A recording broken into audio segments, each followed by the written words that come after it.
So a Breitbart article caught my attention with the headline of the Bidenommics atrocity, 7 migrant jobs for each American job. So they go over some statistics from a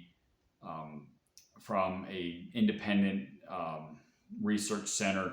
I mean, I didn't delve into the numbers, but according to what their findings is that under Biden's stewardship, the economy grew 640 something thousand jobs.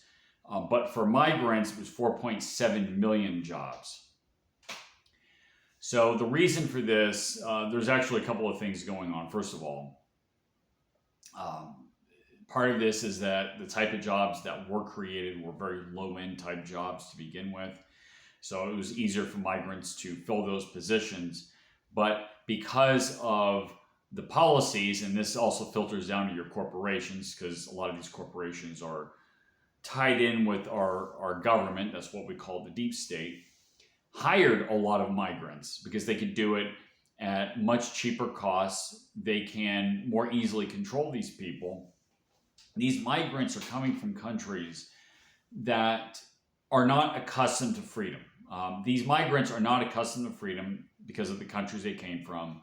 They're not accustomed to a high living standard. They're not accustomed to, an absence of corruption. So when you can replace a population with such a population that's accustomed to the corruption, that's accustomed to the lower living standards, that's accustomed to less independent thinking, where, a lot of these societies are more tribal oriented as opposed to individual oriented.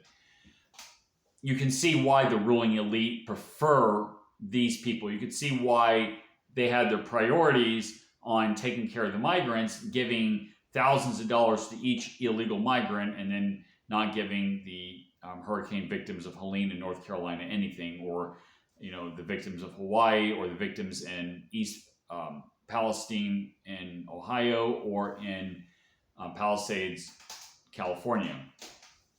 So anyway, I'll put a link in the description below. I just read about halfway through the article, assuming that this is true, and it's probably at the very least not far off from the truth. I mean, that is incredible.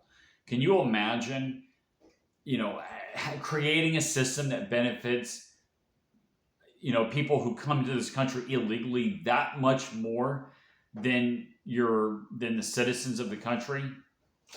Totally blows my mind, but it also doesn't surprise me. Once again, it goes to show you the criminality that existed and still exists in Washington, D.C.